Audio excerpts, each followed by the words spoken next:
Hey guys, so something pretty crazy happened to me recently. I got an email from the Department of Education that stated all of my student loans will be discharged due to a string of lawsuits which resulted in the closure of my college and all of its campuses across the country. This news has made me reflect a lot on my college experience, and I'd like to use this as an opportunity to share some insight on what can happen when things don't work out. So I was a graduate of the Art Institute of Philadelphia's Game Art and Design program.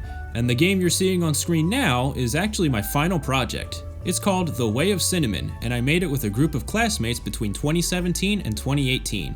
It's a 3D platformer inspired by the classics. Some people online have dubbed it Crash Bandicoot meets Captain America, which I always thought was pretty cool. Your character has a shield, which you can throw at enemies, or you can freeze it in midair and use it as a platform. It was really cool and unique until Nintendo announced Super Mario Odyssey. It took us about 9 months to make our first build, and we continued polishing it after graduation.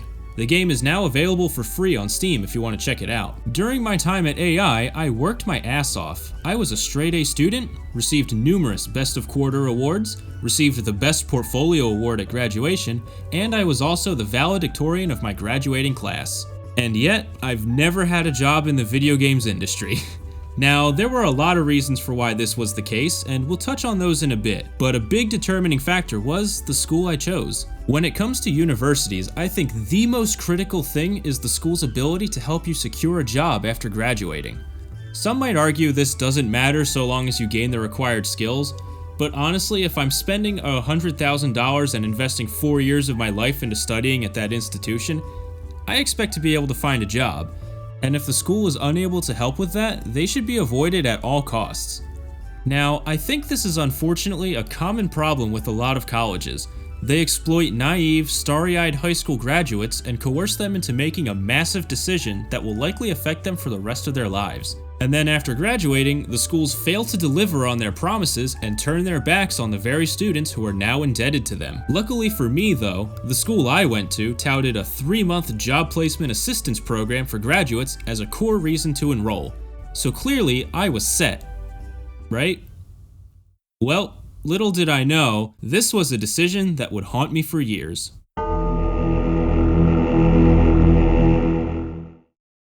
During my time at AI, I learned all sorts of things, including 3D art, animation, graphic design, visual effects, programming, level design, and a bunch of other things that I'm probably forgetting about. And this was actually my reason for choosing this major as opposed to my other choices at the time. I knew that having a creative career was a high-risk, high-reward sort of decision. But art was really the only subject that I ever excelled at growing up, and so I decided that if I wanted to maximize my chances for success, I should learn as many skills as possible so that I could be useful. However, after enrolling, I quickly learned that school can often be structured in ways that are not conducive to learning things efficiently. Case in point, my first year was a complete waste of time.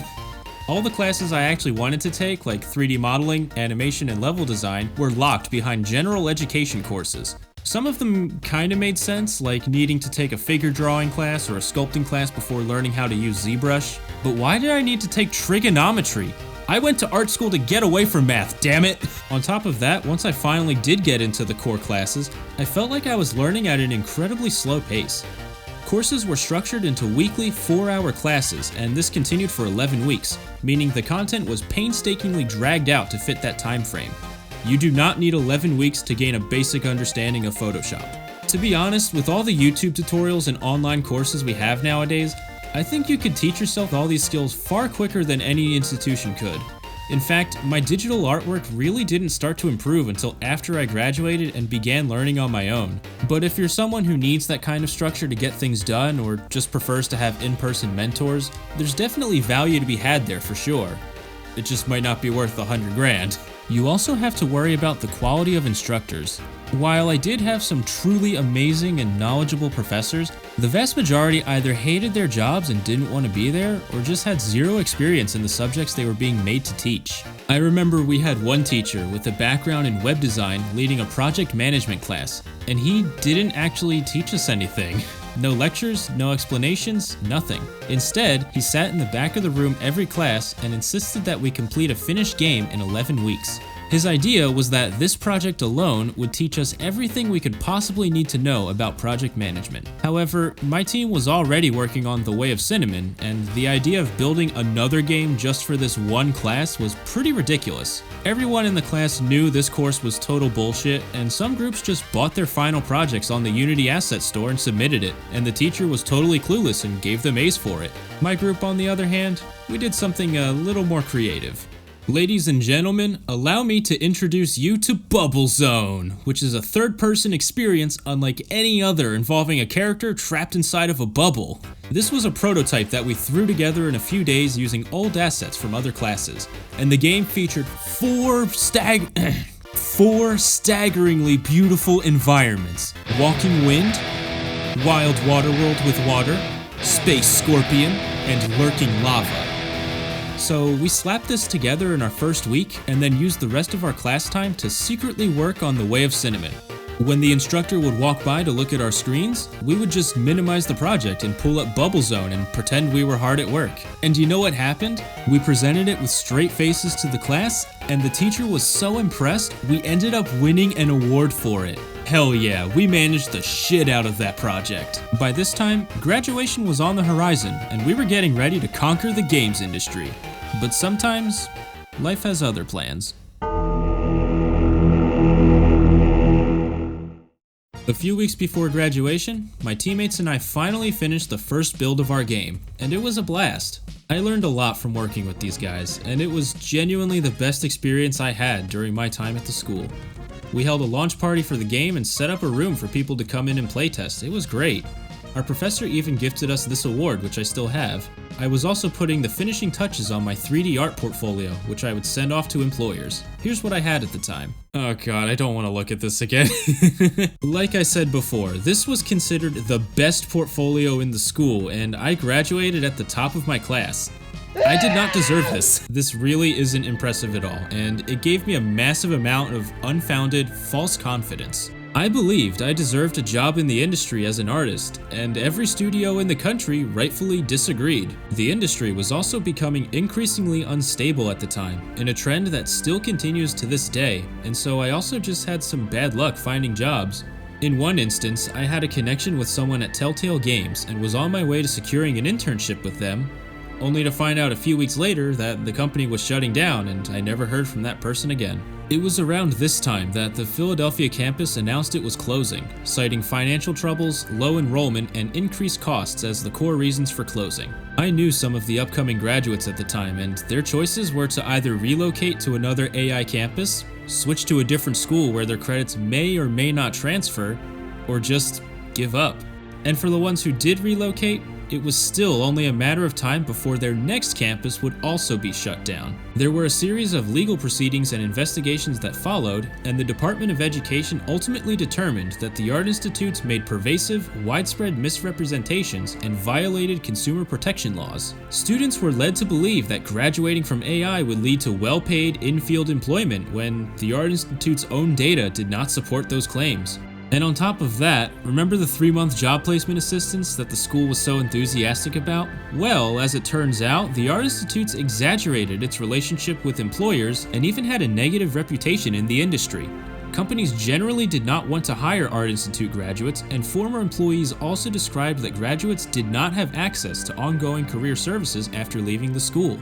In my case, the school's idea of job placement assistance was an email CC'd to every student on campus, with a generic list of exciting jobs in the area, like a cashier at the Starbucks across the street. Then, in 2023, it was announced that all remaining campuses around the country would be closing, and students were apparently given less than 1 week's notice. While I am glad that I was able to graduate before all this stuff happened, it still left a really bad impression on me, and it began to overshadow the positive experiences I had.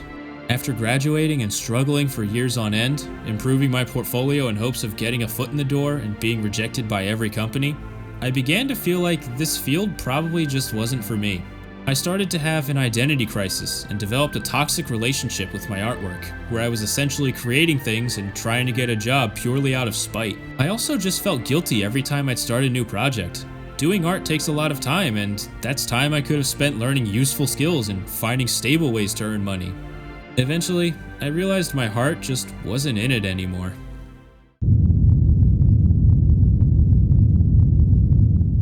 I completely stopped playing video games.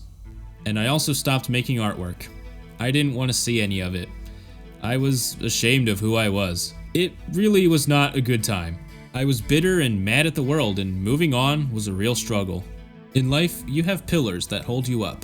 They can be your job, your health, your relationships with friends and family, your hobbies. And looking back, I only ever focused on building a quote-unquote career. And when that didn't pan out for me, everything just came crashing down. I never took the time to really figure out who I was and build myself.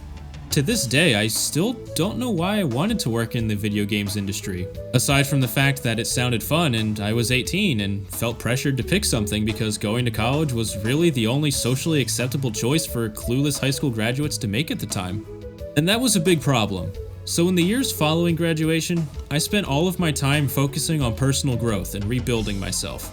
I ended up doing a bunch of quote-unquote regular jobs like home renovation, teaching, and project management. While these may not be the most creatively exciting things in the world, they gave me a much-needed chance to gain new experiences and put my life back together. And I feel like this whole experience has given me a lot of perspective.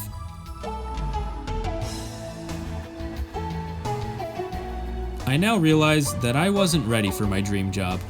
My artwork simply wasn't at the level it should have been, and even if it was, I wasn't. And the industry would have chewed me up and spit me right out. Let's pretend for a second that I did get a job at a studio like Activision Blizzard, and the CEO started groping my ass and telling me I needed to work 50 hours of unpaid overtime every week in order to avoid getting fired. Man, I would have eaten that shit right up and asked for more because I was just that desperate. And you know what? I probably would have gotten fired anyway because that's just what happens at a lot of these companies. So, do I regret going to art school? Well, it's a bit complicated. Certainly if I knew back then what I know now, I would have chosen something more stable to pursue. But I didn't, and I can't change it. And the experiences that followed forced me to grow into the person that I am today. They even inspired me to start this YouTube channel, offering me a fresh perspective on all these games. Creating videos became my way of rediscovering my love of video games. I would also like to add that if you are someone who is considering art school, make sure you do your research. This is a big decision, and there are better, faster, and cheaper ways to learn. But if you still decide you want that degree, make sure the school is actually capable of helping you land a job. Look at where the graduates end up, because if they're not in a place where you want to be, what's the point? And lastly, I'd like to end this video with one bit of advice. Don't be stupid like me and build your entire future on just one thing. Build yourself first. Thank you so much for watching. What's your journey been like? Have you had any similar experiences? Let me know your thoughts in the comments. And if you're also interested in video game culture like I am, why not subscribe? We cover all sorts of games, including weird and obscure Japan exclusive titles. So if you enjoyed this video, leave a like and I will see you in the next one. Take care.